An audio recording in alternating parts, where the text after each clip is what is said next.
Mutiara Hikmah Official, menyingkap hikmah di balik sunnah.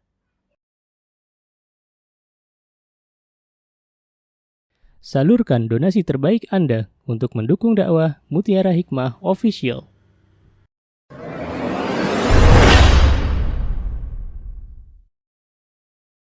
Baik, akhwati fillah rahimani wa rahimakunallah. Hari ini insyaallah kita akan belajar melanjutkan pembahasan dari kitab Sahih Adabul Mufrad karya Imam Bukhari rahimahullahu taala, dan hari ini kita membahas tentang sebuah tema kejadian akhir zaman. Kira-kira kalau boleh saya tanya ke ibu-ibu, kira-kira sub pembahasannya apa saja? Baik, satu, tanda-tanda akhir zaman. Yang kedua, fitnah akhir zaman. Yang ketiga, kira-kira apa yang akan dibahas kalau sudah berbicara tentang akhir zaman? Kiamat, betul. Dekatnya kita dengan hari kiamat. Ya, baik. Insyaallah 3 tema yang kita akan bahas dan kita belajar di pembahasan yang ada di kitab Sahih Adabul Mufrad. Silakan dibuka bukunya. Hari ini kita masuk ke yang haddatsana Zaid bin Wahab qala sami'tu Ibnu Mas'ud yaqul innakum fi zamanin. Ada enggak? Halaman berapa itu? 365. Baik, saya bacakan dulu ya teks yang ada di buku Sahih Adabul Mufrad. Haddatsana Zaid bin Wahb qala sami'tu Ibnu Mas'ud yaqul innakum fi zamanin katsirun fuqaha'u qalilun khutaba'u qalilun su'aluhu katsirun mu'tuhu al-'amalu fihi qa'idun lil hawa wa sayati min ba'dikum zamanun qalilun fuqaha'u katsirun khutaba'u katsirun su'aluhu qalilun mu'tuhu al-hawa fihi qa'idun lil 'amal i'lamu anna husnal hadi fi akhir zaman khairun min ba'dil amal. Ya, Masya Allah. Jadi teman-teman, dalam pembahasan ini disebutkan oleh Zaid bin Wahab. Ya, Zaid bin Wahab adalah seorang tabi'in yang mana beliau berjumpa dengan Ibnu Mas'ud. Kemudian beliau berkata, sami'tu Ibnu Mas'ud, saya mendengar Ibnu Mas'ud telah berkata. Apa kata beliau? Kata Ibnu Mas'ud, jadi ini adalah bukan hadis yang bersandar kepada Rasulullah SAW, melainkan ini adalah apa? Kalau bersandar kepada para sahabat namanya apa? Ingat-ingat? Athar. Ya, ditulis namanya athar. Berarti ini adalah asarnya Ibnu Mas'ud. Kata beliau, innakum fi zamanin. Ibnu Mas'ud, ya, beliau namanya adalah Abdullah bin Mas'ud, yang mana kita tahu Allah Subhanahu wa taala memberikan kelebihan kepada Ibnu Mas'ud dari jalur Al-Qur'an. Beliau adalah seorang qurra, ya, maka dari itu beliau adalah sosok di mana seringkali mengajarkan para sahabat. Ya, sepeninggal Rasulullah SAW, Ibnu Mas'ud menjadi seorang pengajar. Masya Allah, Allahu Akbar. Maka beliau pun menyampaikan kepada orang-orang yang ada di sekitarnya. Apa kata Ibnu Mas'ud? Innakum fi zaman. Dulu, waktu zamannya Ibnu Mas'ud mengatakan kalian itu ada di sebuah zaman di mana dulu waktu zamannya Ibnu Mas'ud katsirun fuqaha'u. Banyaknya orang yang ahli dalam fikih. Ada yang berkata bahwa fuqaha di sini maknanya bukan sesempit ahli fikih, tapi lebih dari itu adalah orang-orang yang alim, yang tahu dalam bab agama. Kenapa? Karena ketika Rasulullah SAW mendoakan Ibnu Abbas, apa kata Rasulullah SAW? Allahumma faqihu fid din wa'allimhu fit ta'wil. Maksud di fikih di sini bukan hanya ilmu fikih. Jadi orang yang mendalami ilmu agama itu disebut faqih. Bahkan dalam sebuah hadis juga disebutkan, apa kata Rasulullah SAW? Man yuridillahu bihi khairan yufaqihu fiddin. Barang siapa yang Allah kehendaki kebaikan untuk dirinya, maka Allah akan jadikan seorang tersebut memperdalam ilmu agama. Allahu Akbar, Allahu Akbar. Jadi siapapun di antara kita yang awalnya kurang senang terhadap ilmu agama, tapi tiba-tiba jadi cinta terhadap ilmu, Allah sibukkan hari-harinya dengan ilmu untuk memperdalam ilmu agama, maka ketahuilah Allah sedang menginginkan kebaikan pada diri kita. Ya, dan berbahagialah, bersyukurlah kepada Allah, zat yang telah memberikan kita petunjuk. Karena ada kalanya subhanallah, kemarin baru saya mengisi di Maba di Masjid Abdurrahman bin Auf sore, saya didatangi oleh ibu dari Klaten. Beliau bilang begini ke saya, Ustazah, alhamdulillah saya sudah resign dari bank ya, dan saya sekarang alhamdulillah sudah lebih tenang gitu ya hidupnya, Masya Allah. Lihat ibu, ada kalanya orang di masa lalu ya subhanallah bergelimang dengan dosa, bergelimang dengan riba, kemudian Allah berikan petunjuk dan akhirnya setelah resign justru Allah sibukkan dengan ilmu. Subhanallah, Allah sibukkan dengan halaqah tahsin. Beliau bilang, katanya beliau ingin mengundang saya, di sana sudah ada banyak orang-orang yang belajar tahsin, jadi pengen ada selingan untuk ilmu agamanya. Subhanallah, siapa kira orang yang dulunya berjibaku dengan dunia riba ya, akhirnya Allah berikan petunjuk dan Allah sibukkan di dalam ilmu agama. Ya, kalau ada orang demikian, ketahuilah bahwa Allah sedang menginginkan kebaikan untuk dirinya. Subhanallah. Dan jangan pernah kita itu merasa, kadang begini loh, Ustazah saya malu kalau saya harus duduk dengan orang-orang yang sudah kenal sunnah lama gitu ya. Saya baru kemarin kayak anak bayi baru kenal sunnah tuh baru berapa bulan yang lalu. Rasanya saya malu mendatangi majlis ilmu. Subhanallah, itu adalah godaan syaitan. Ya, itu adalah godaan syaitan. Kadang syaitan menakut-nakuti orang-orang yang baru berhijrah untuk tidak ada rasa kepercayaan diri duduk bersama orang-orang yang sudah kenal sunnah duluan.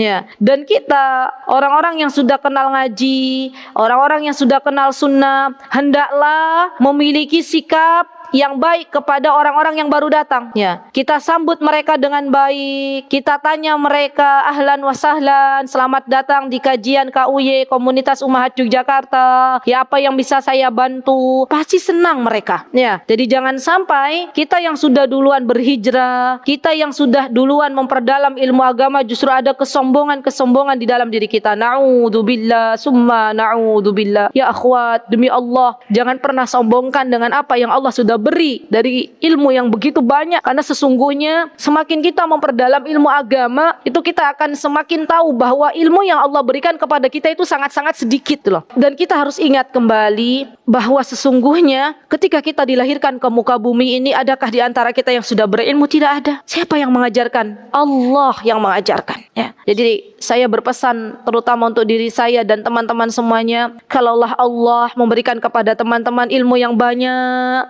jangan ada rasa sombong di dalam hati kita. Takutlah kepada Allah. Kalau sudah ada rasa sombong di dalam hati kita, jangan-jangan Allah sebentar lagi akan mencabut nikmat yang telah Allah berikan.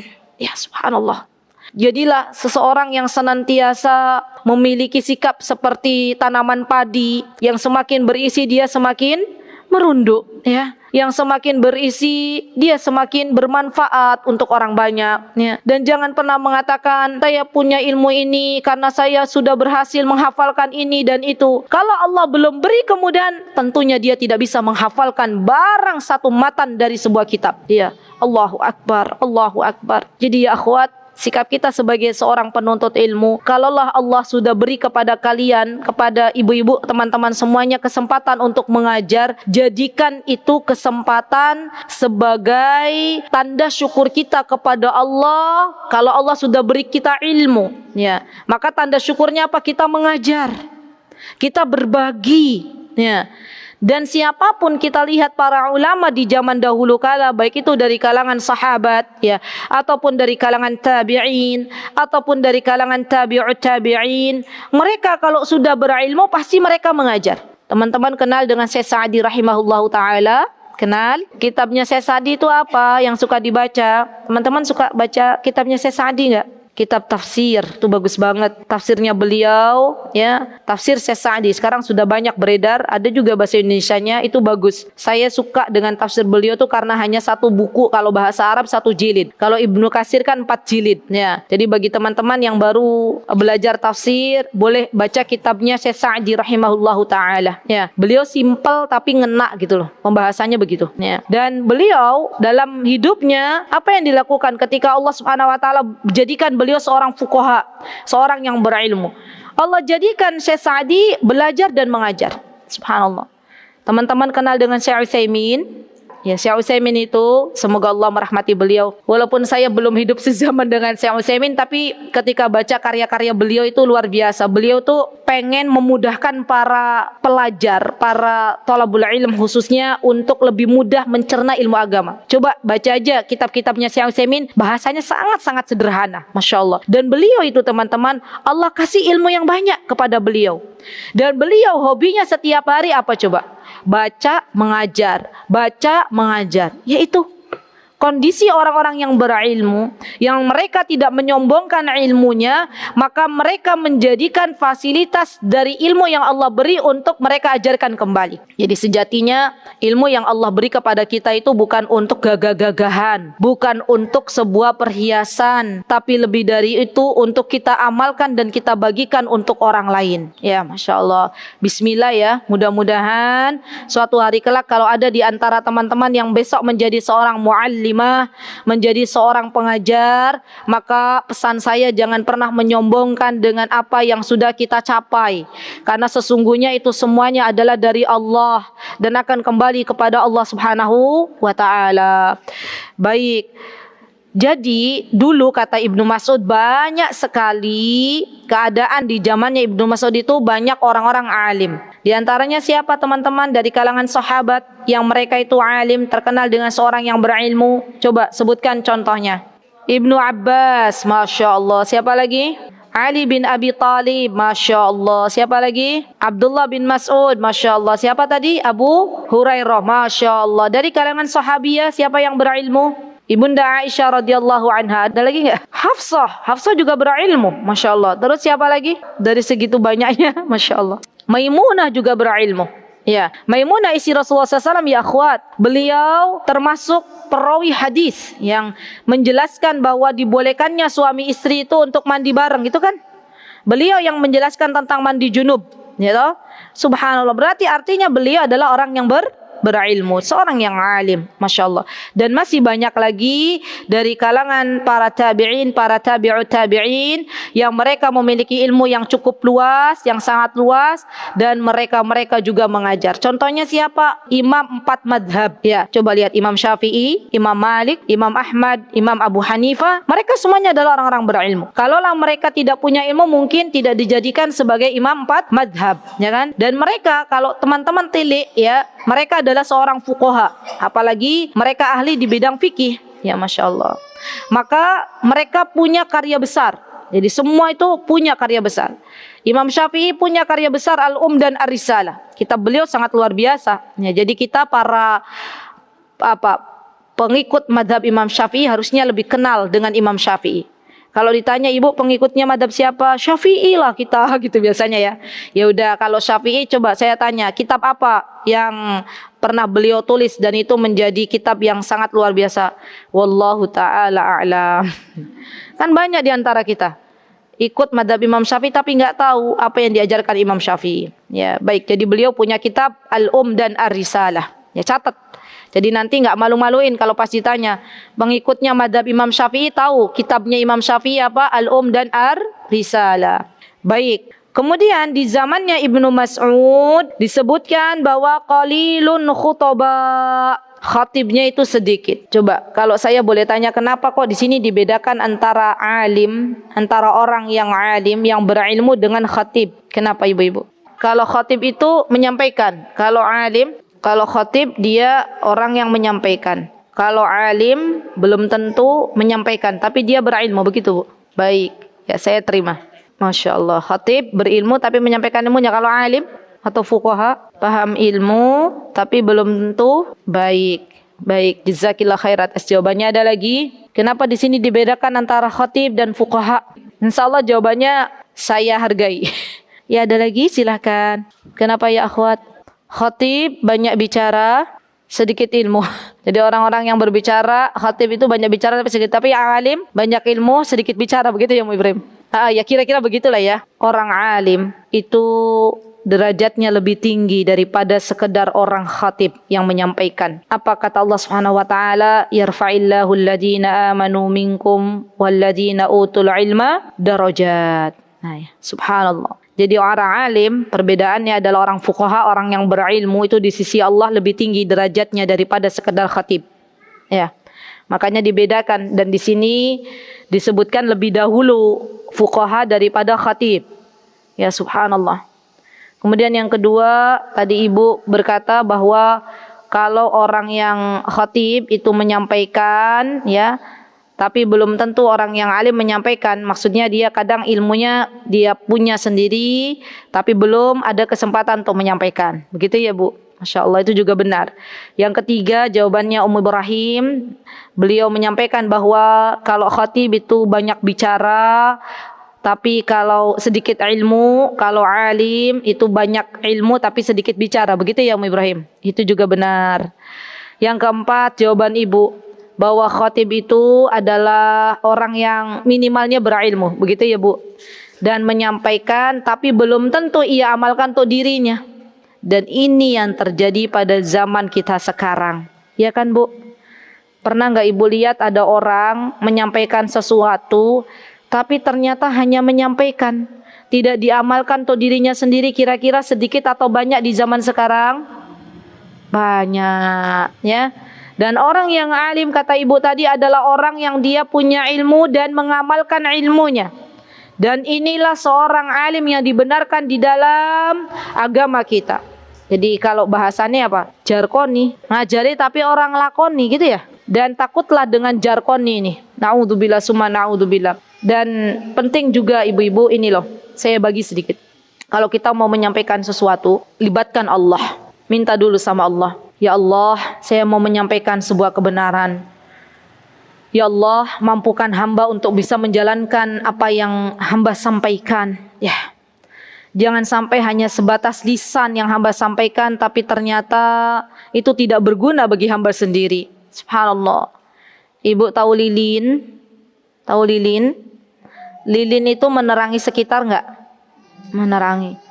Tapi kira-kira apa yang terjadi dengan lilin itu? Terbakar, ya enggak? Ya menerangi sekitar tapi dirinya kan akhirnya terbakar. Nah, jangan sampai kita menjadi orang-orang yang demikian. Bukannya tidak boleh menyampaikan, bukan. Tapi lebih dari itu kita evaluasi lagi terhadap diri kita. Ya Allah, sudah belum saya mengamalkan itu? Maka jangan heran ibu-ibu, saya beberapa kali itu diminta untuk menyampaikan keutamaan poligami, ya. Keutamaan ta'addud. Bagaimana kalau seseorang dipoligami, apa sikap seorang istri yang dipoligami? Saya katakan mohon maaf, apakah nggak ada tema yang lain? Gitu ya. Betul. Kenapa? Karena saya dalam hal ini belum mengamalkannya. Untuk apa saya menyampaikan kalau saya belum mengamalkan? Saya biasanya menyarankan ibu-ibu yang minta tema-tema seperti itu, bagaimana jika menjadi istri yang kedua, bagaimana harus bersabar, tipsnya apa? Saya bilang silakan minta ke Ummu Fulan, ke Ibu Fulana yang sudah dia duluan mengamalkan ilmu itu, ya. Dan jangan minta ke saya. Subhanallah. Jadi ini juga penting ibu-ibu, kalau kita mau menyampaikan diminta sebuah tema, kira-kira kita itu sudah mendalami belum? Kira-kira kita sudah mengamalkan belum? Ya. Alhamdulillah kalau ibu-ibu sudah belajar tahsin, belajar Al-Quran, dan ibu-ibu sudah aplikasikan pelajaran tahsin itu untuk dirinya ketika membaca Al-Quran, maka boleh mengamalkan. Yang pasti yang sudah kita amalkan kita sampaikan agar kita menjadi seorang yang alim, bukan hanya sekedar orang yang khatib yang banyak berbicara. Baik, kemudian Ibnu Mas'ud berkata bahwa zaman dulu banyaknya orang alim tapi sedikitnya orang yang khatib atau orang yang berbicara. Qalilun su'aluhu. Subhanallah. Zaman dulu para sahabat, zamannya Ibnu Mas'ud, itu qalilun su'alu, sedikit orang yang meminta-minta. Allahu Akbar, Allahu Akbar. Mereka biasanya memiliki izzah. Ya. Sedikit permintaannya itu maksudnya di sini adalah ada yang mengatakan soal itu orang yang meminta-minta. Ya, katsirun mu'tu. Mereka itu justru banyak kita dapati di kalangan para sahabat ridwanullahi alaihim, banyak orang yang memberi, dan memberi itu bukan hanya dengan harta, memberi dengan tenaga, memberi dengan waktu, itu semuanya memberi. Ibu tahu kisahnya Abdurrahman bin Auf?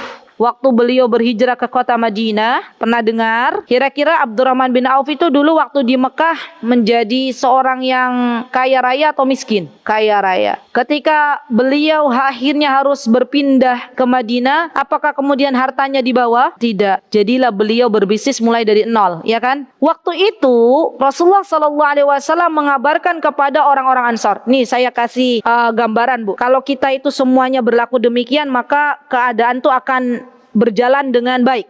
Ya, coba lihat. Subhanallah. Rasulullah waktu itu berkata kepada orang-orang Ansar. Apa kata Rasulullah SAW? Wahai orang-orang Ansar. Orang-orang Ansar itu orang yang sudah tinggal terlebih dahulu di kota Madinah, penduduk kota Madinah. Ya, atau orang yang datang kemudian tinggal di kota Madinah, sudah lama di situ maka disebut sebagai Ansar.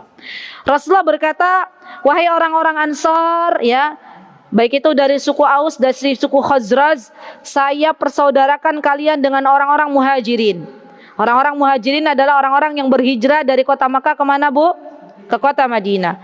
Maka kata Rasulullah SAW, saling tolong menolonglah kalian. Orang Ansar menolong orang-orang Muhajirin. Kenapa disebut Ansar? Karena mereka suka menolong. Ya, maka disebut dari kata Nasara, orang yang menolong. Allahu Akbar. Ada salah satu orang Ansar berkata kepada Abdurrahman bin Auf. Lihat ibu-ibu, betapa indahnya Islam. Apa kata orang Ansar ini? Wahai Abdurrahman, saya tahu engkau adalah seorang muhajir.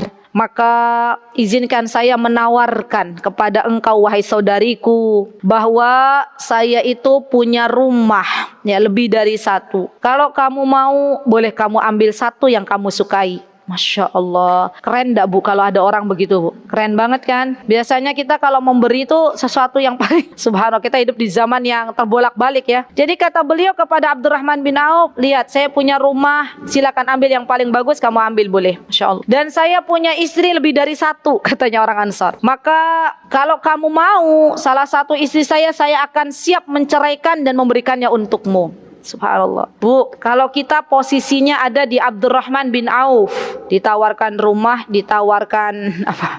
Ditawarkan dunia.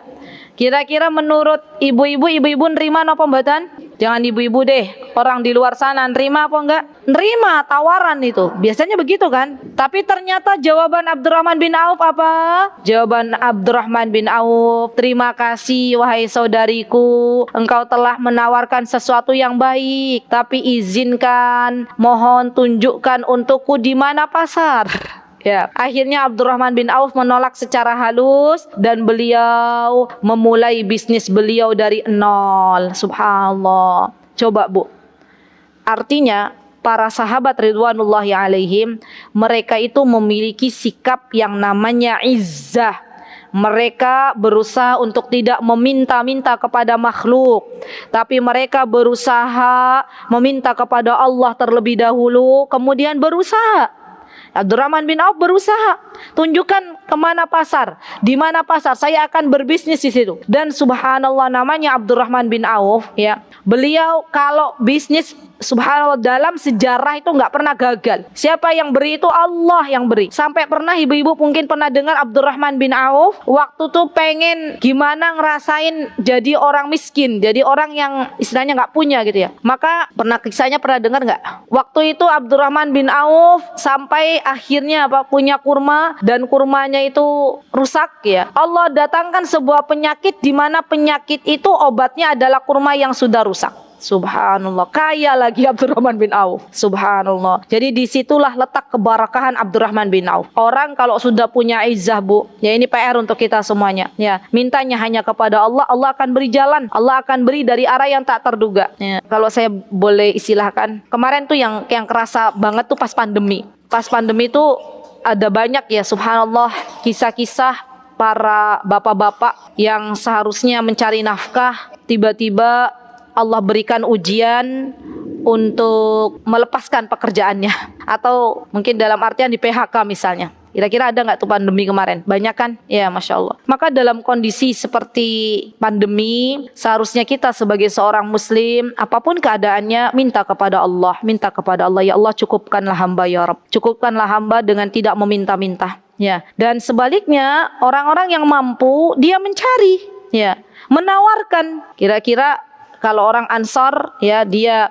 tidak memiliki akhlak yang baik maka tidak menawarkan, tapi beliau berpegang teguh dengan akhlak Islam, menawarkan kepada saudaranya mana yang engkau sukai, dan saudaranya tidak aji mumpung ditawarkan menerima dengan baik. Tapi beliau berusaha untuk memiliki izzah. Masya Allah. Jadi zaman dulu tuh Bu, angka kemiskinan ya sangat-sangat sedikit dibandingkan dengan zaman sekarang. Orang berlomba-lomba untuk memberi, bukan untuk meminta. Subhanallah. Baik, kemudian di sini al-amalu fihi katsirun mu'ta. Katsirun mu'ta tuh banyak orang memberi. Mereka tuh banyak memberi, Masya Allah. Siapa di antara sahabat yang berderma sangat luar biasa? Dermanya itu keren banget lah, Masya Allah. Siapa itu? Ayo, ibu-ibu pilih bingung. Utsman Abu Bakar. Siapa? Abu Bakar. Masya Allah ya, Abu Bakar As-Siddiq. Kenapa? Karena Abu Bakar tuh seluruh hartanya udah nggak disisain lagi. Masya Allah, Allahu Akbar. Utsman juga banyak berderma, ya. Tapi nanti ada masanya, ada zamannya di mana Abu Bakar itu berderma di awal-awal Islam membutuhkan gitu loh. Masya Allah, Allahu Akbar. Dan sampai detik ini ya setelah Rasulullah SAW ya yang terbaik di antara hambanya Allah adalah Rasulullah, setelahnya baru kemudian generasi setelahnya adalah para sahabat. Dan kita sudah belajar lamiyah, kitab lamiyah, apa kata Syekhul Islam, wa afdalus sahabah, dan sebaik-baik sahabat adalah Abu Bakar As-Siddiq radhiyallahu anhu. Berarti kalau yang terbaik adalah Abu Bakar, beliau itu yang terbaik dari segala bidang, baik itu ibadahnya, baik itu kedermawanannya, baik itu kesetiaannya kepada Rasulullah, dan beliau memang realnya Abu Bakar adalah yang terbaik. Masya Allah, ya Allahu Akbar. Nah, kemudian di sini ya akhwat, kata Ibnu Mas'ud, al-amalu fihi qaidun lil hawa. Tolong catat baik-baik. Di masanya Ibnu Mas'ud ya, mereka menjadikan amalan sebagai induk dari segala apa yang mereka lakukan. Jadi hawa nafsu yang mengikuti amal. Ya, mereka bisa mengalahkan hawa nafsu ya daripada mereka mengikuti hawa nafsu. Ya. Bagaimana maksudnya? Jadi mereka itu mengedepankan amal ya daripada hawa nafsu itu sendiri. Amal dikedepankan daripada hawa nafsu itu sendiri. Masya Allah, Allahu Akbar, Allahu Akbar. Kita tahu bahwa para sahabat ridwanullahi alaihim atau para tabi'in, mereka berlomba-lomba untuk mendekatkan diri mereka kepada Allah Subhanahu wa taala. Sampai jangan heran kalau para salafus salih, mereka itu berusaha untuk mendirikan salat malam, mereka berusaha untuk memperbanyak tilawatul Quran, ya, dan ini adalah sesuatu yang harus kita teladani. Apalagi kita hidup sekarang di bulan apa ibu-ibu? Sya'ban. Kalau sudah Sya'ban artinya dekat dengan Ramadan. Maka mulai kata para ulama, Sya'ban syahrul Quran.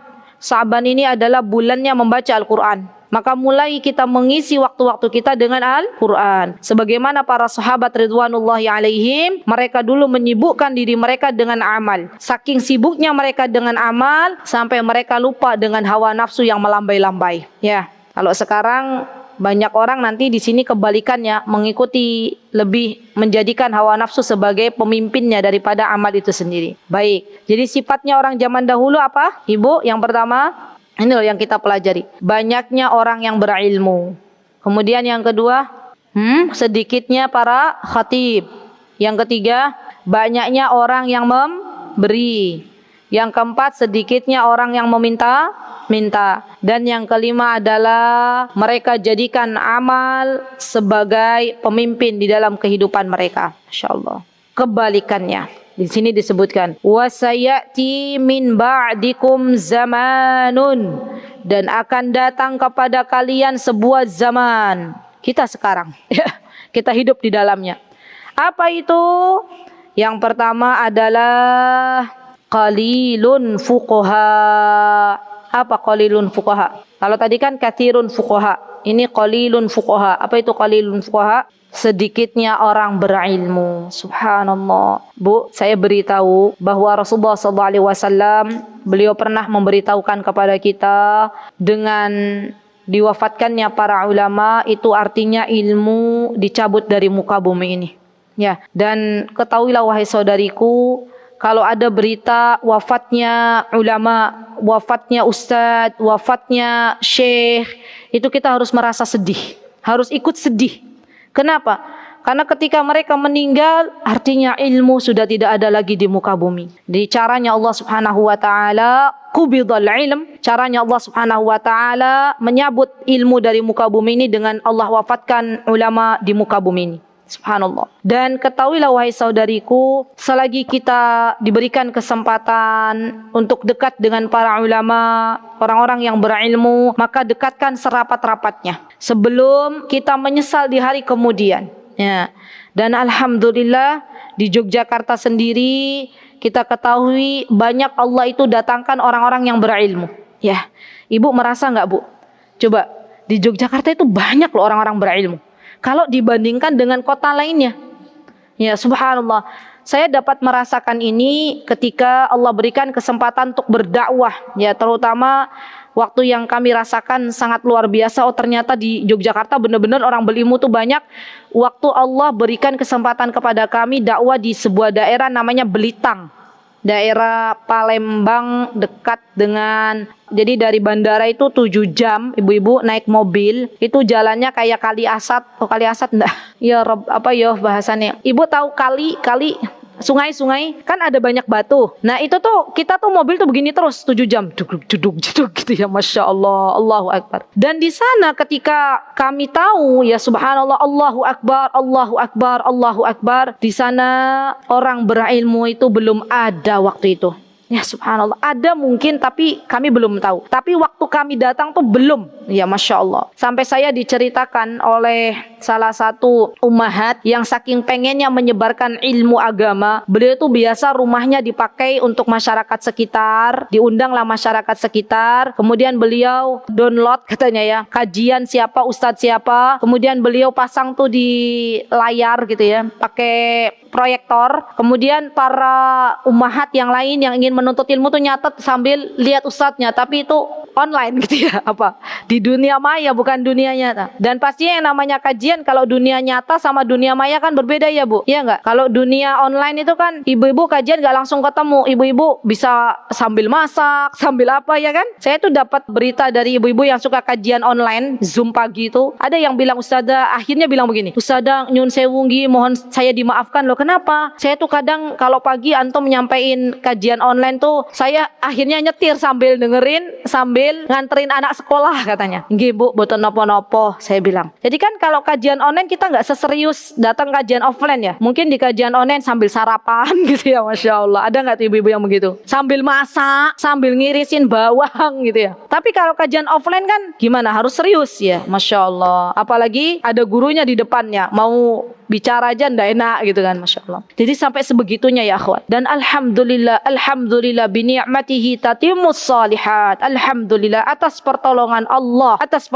sekali lagi atas pertolongan Allah, saya mendengar di sana sekarang sudah ada pondok sunnah. Allahu Akbar, subhanallah. Ketika kami di sana tuh ibu-ibu, ya Allah, benar-benar kampung, mohon maaf ya, untuk penginapan saja semacam hotel tuh ndak ada ya. Ya Rabb, saya waktu itu banyak bersyukur gitu sama Allah. Ya Allah, alhamdulillah di Yogyakarta mau ngaji kemana, ibu-ibu kan dekat kan. Bahkan di Yogyakarta ini masya Allah banyak ustadz-ustadz tuh yang sudah ahli dalam bidang-bidangnya ya. Jadi kita rugi kalau kita tinggal di Yogyakarta tapi kita nggak belajar, rugi kita tinggal di Yogyakarta tapi kita nggak pernah bermajlis ilmu, rugi ya. Jangan sampai itu penyesalan ada ketika kita sudah keluar dari Yogyakarta. Ada banyak para mahasiswi yang awalnya di Yogyakarta merasakan nikmatnya belajar, kemudian mereka sudah selesai dari kuliah, mereka kembali ke kampung halamannya, mereka kangen dengan suasana Yogyakarta. Masya Allah. Jadi yuk kita syukuri bahwa ternyata walaupun banyak para ulama yang sudah Allah wafatkan, tapi ternyata Allah masih memberikan kepada kita kenikmatan untuk bisa tinggal di Yogyakarta, dan banyak orang-orang berilmu yang Allah sediakan di kota Yogyakarta. Masya Allah. Jadi benar-benar Yogyakarta istimewa ya bu. Katanya kan apa? Daerah istimewa kan? Ya istimewa gubernurnya gitu ya.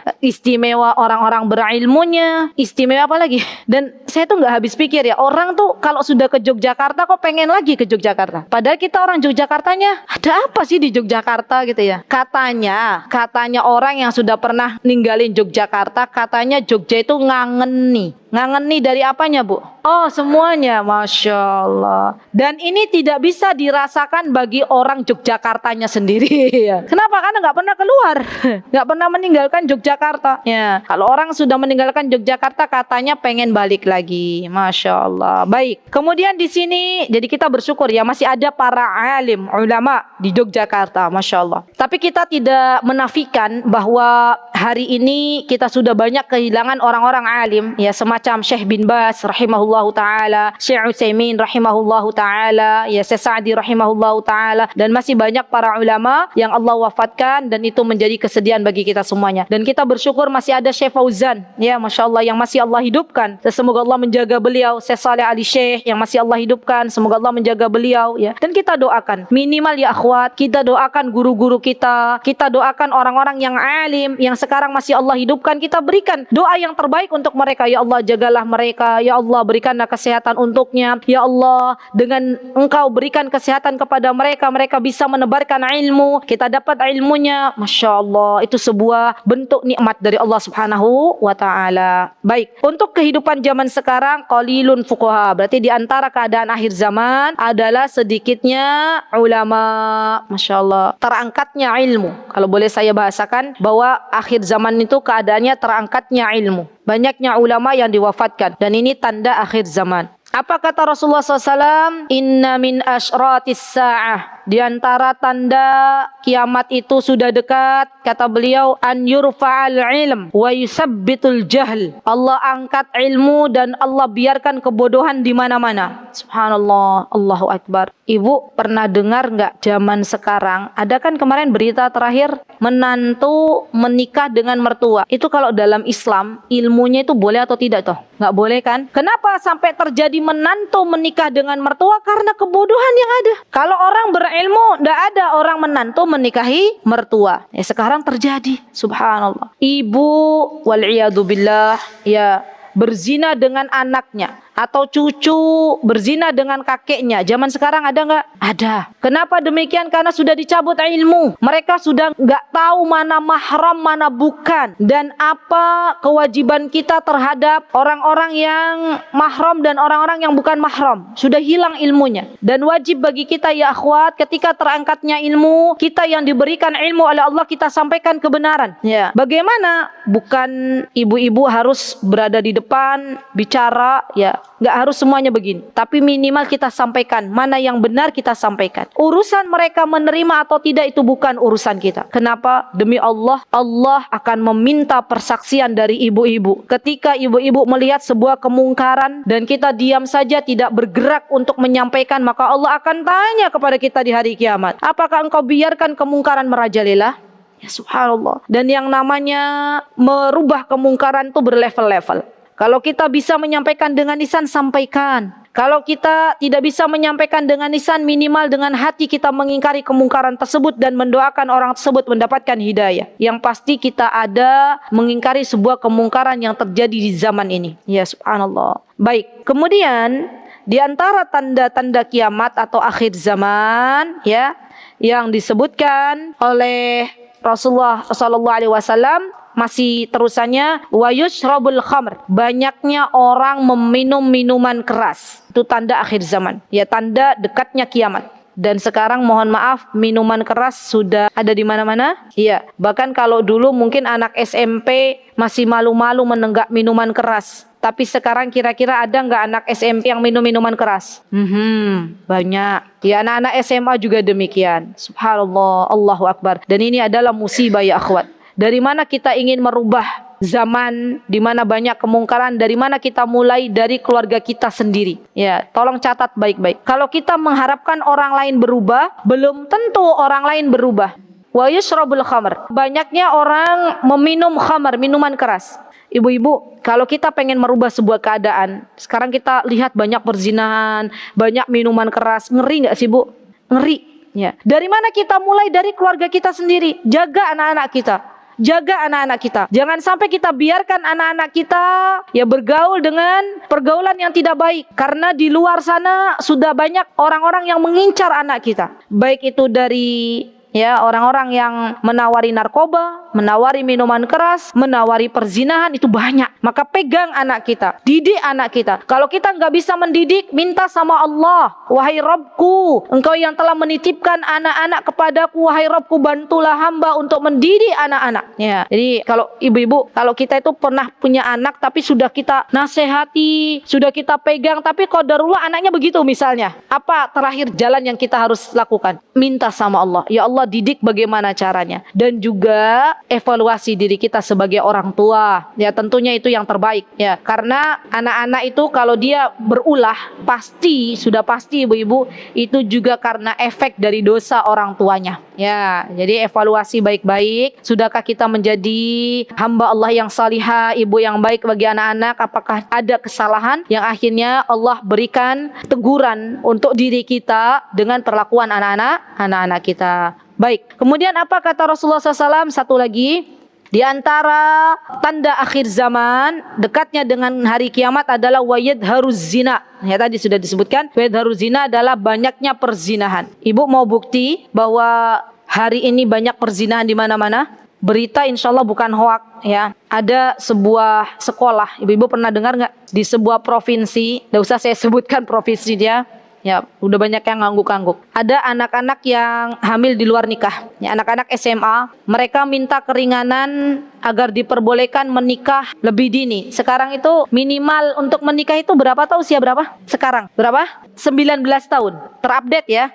Minimal 19 tahun, Masya Allah. Lah anak SMA tuh kira-kira berapa tahun toh? Berarti kan belum diperbolehkan menikah, tapi karena mereka hamil di luar nikah, berzina, akhirnya mereka meminta keringanan ya kepada pemerintah untuk memperbolehkan mereka menikah. Ibu pernah dengar berita ini? Pernah? Iya. Dan itu terjadi di negeri kita yang tercinta. Ya, subhanallah. Kita hidup di sebuah keadaan di akhir zaman yang memang itu sudah diberitahu sebelumnya oleh Rasulullah SAW bahwa terjadilah banyak perzinahan, terjadilah banyak orang minum minuman keras, ya, terjadilah banyak pembunuhan di akhir zaman. Ya. Dan ibu tahu bahwa di antara tanda kiamat itu sudah semakin dekat banyaknya zilzal. Apa itu zilzal? Gempa. Dan gempa yang terakhir yang terbesar adalah kemarin yang ada di mana itu? Di Turki dan di perbatasan Suriah ya itu ya.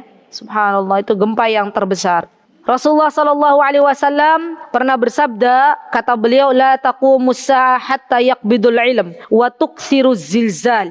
Tidaklah Allah berikan hari kiamat kecuali sebelumnya sudah ada tanda-tanda banyaknya gempa. Dan kita sekarang hidup di zaman yang banyak gempa. Subhanallah. Wa yataqarabaz zaman. Ini juga tanda kiamat. Kita hidup di akhir zaman di mana waktu itu Allah dekatkan. Allah gulung waktu semakin cepat. Coba ada nggak ibu-ibu yang punya anak baru kemarin TK ya, sekarang sudah mau siap menikah gitu? Ada nggak yang kerasa begitu? Atau jangan jauh-jauh anak. Ibu-ibu perasaan baru kan Kamis kemarin datang ke Al-Hidayah, sekarang sudah datang lagi. Atau yang paling cepat hari Jumat. Ya Allah, perasaan baru kemarin hari Jumat, sudah hari Jumat lagi. Ada nggak yang pernah merasa begitu? Iya, kita semua merasa ya. Berarti itu tanda akhir zaman. Ya, keadaan akhir zaman adalah dipercepat waktunya oleh Allah Subhanahu Wa Taala, digulung waktunya oleh Allah, sehingga kita jadi lebih cepat.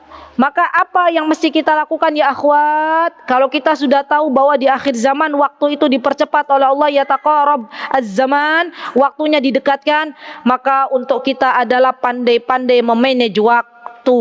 Jangan habiskan waktu kita sia-sia, karena modal hidup kita adalah waktu.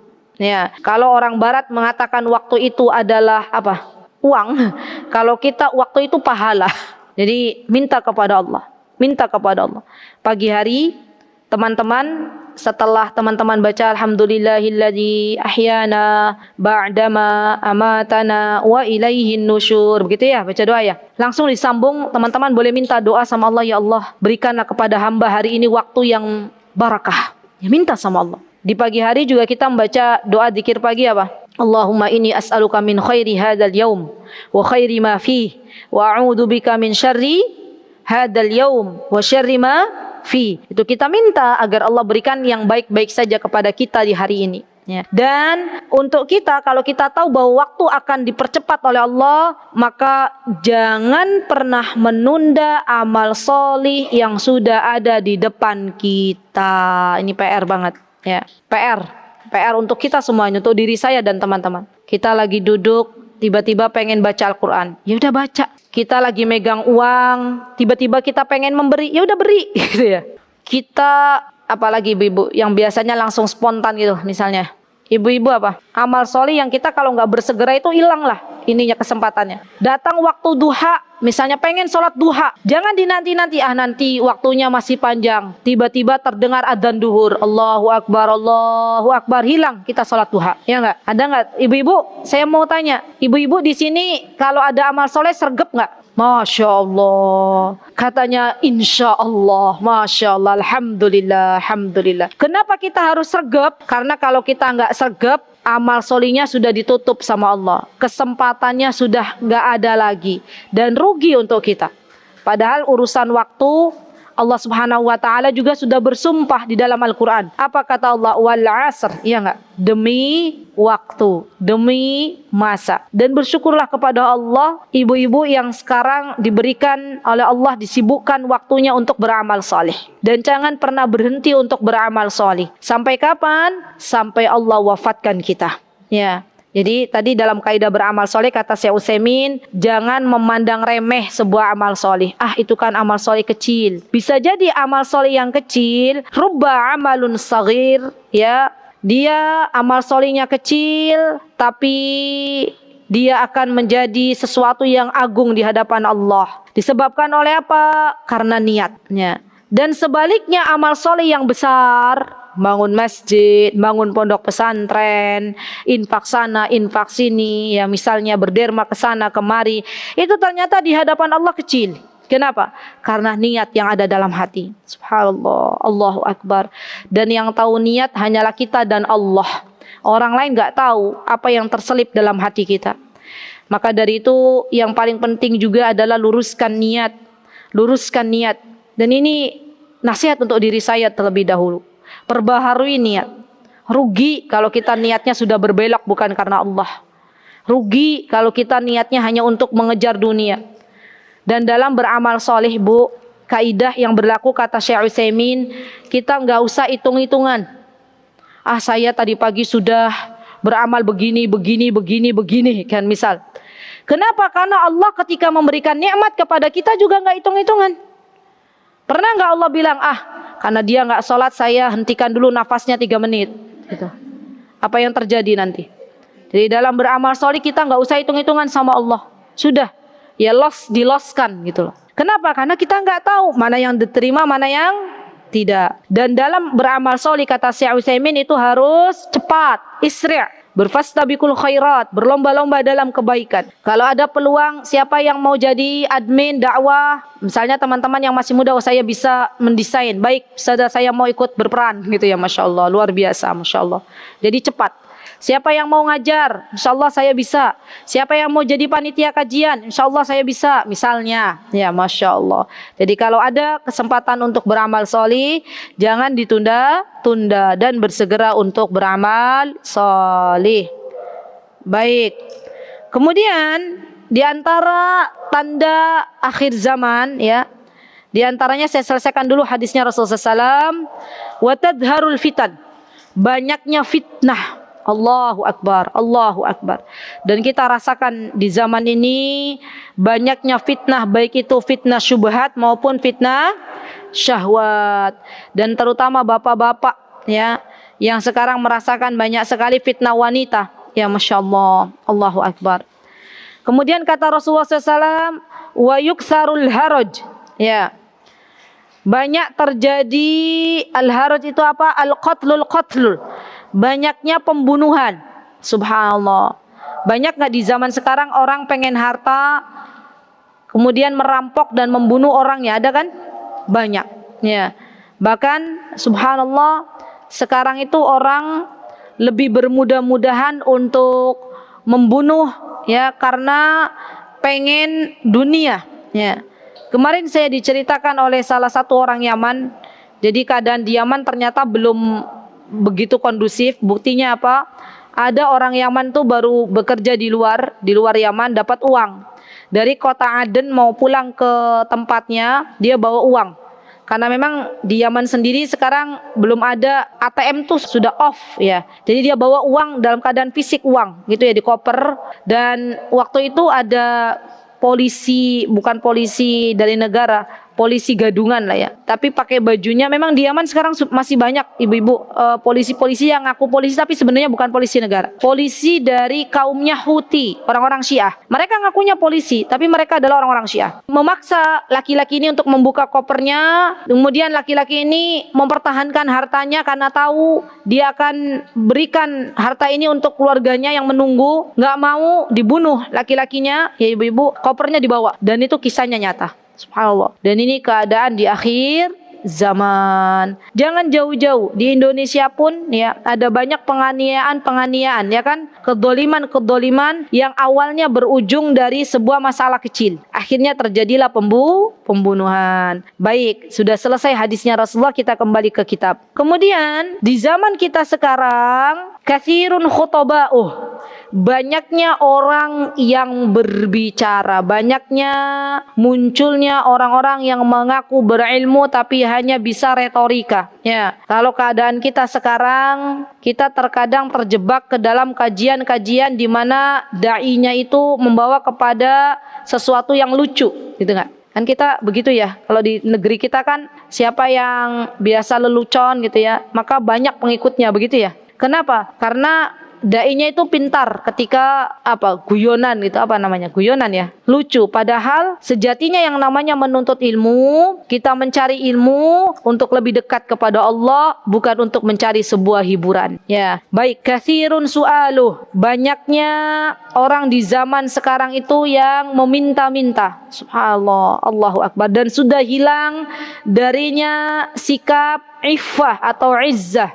Ya. Kemudian di sini disebutkan qalilun mu'tu, sedikitnya orang yang memberi. Ya, lebih banyak yang meminta dan lebih sedikit orang yang memberi. Apalagi nanti di zaman teman-teman ada masanya paceklik. Jadi sebelum datang hari kiamat tuh ada Allah uji hamba-hamba Allah di muka bumi ini dengan adanya kekurangan pangan. Ya. Nah, kalau kita masih dihidupkan oleh Allah pada masa-masa nanti paceklik, maka kita minta sama Allah, ya Allah jadikanlah hamba orang yang banyak memberi, gitu loh. Yang banyak memberi. Dan memberi dalam keadaan paceklik dan dalam keadaan bukan paceklik itu pahalanya lebih banyak dalam keadaan paceklik. Kenapa? Karena orang semua butuh.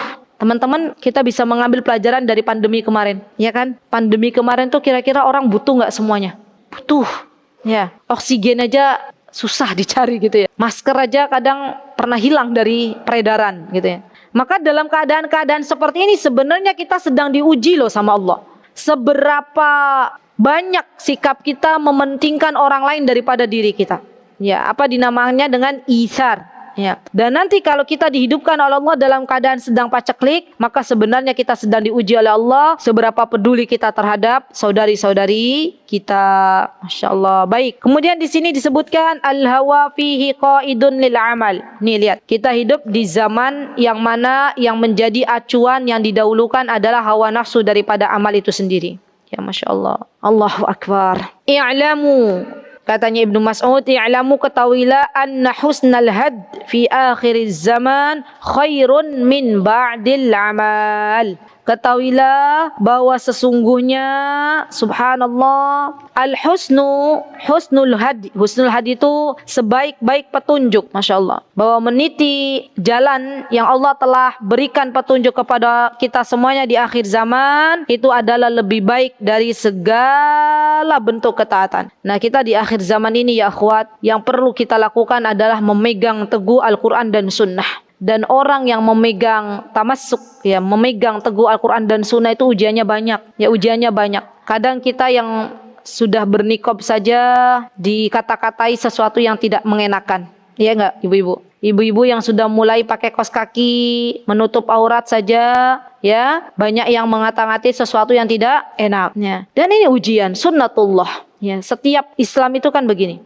Al-Islam bada al-gharib wa sayaudu gharib. Islam itu Islam muncul itu dalam keadaan terasing dan nanti akan balik lagi di zaman kita dengan keadaan terasing. Allahu Akbar. Orang yang berpegang teguh dengan sunnah Nabi kita Muhammad SAW justru malah didolimi, dikata-katai, dan itu sudah bagian dari sunnatullah. Bagaimana caranya ya akhwat agar kita istiqomah di dalam memegang Al-Quran dan sunnah? Jangan jauh-jauh dari majlis ilmu.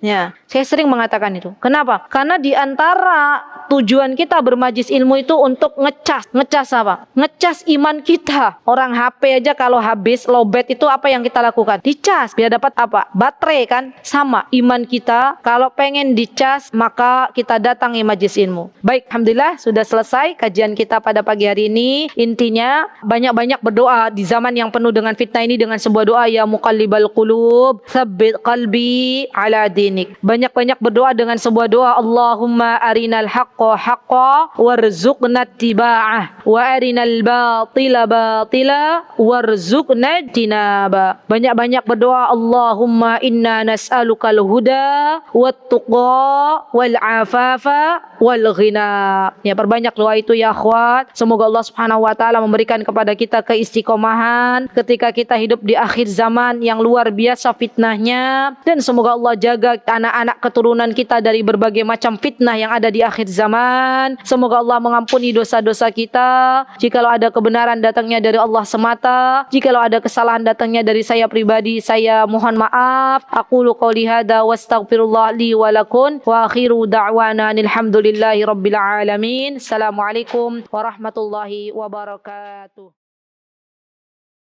Mutiara Hikmah Official, menyingkap hikmah di balik sunnah.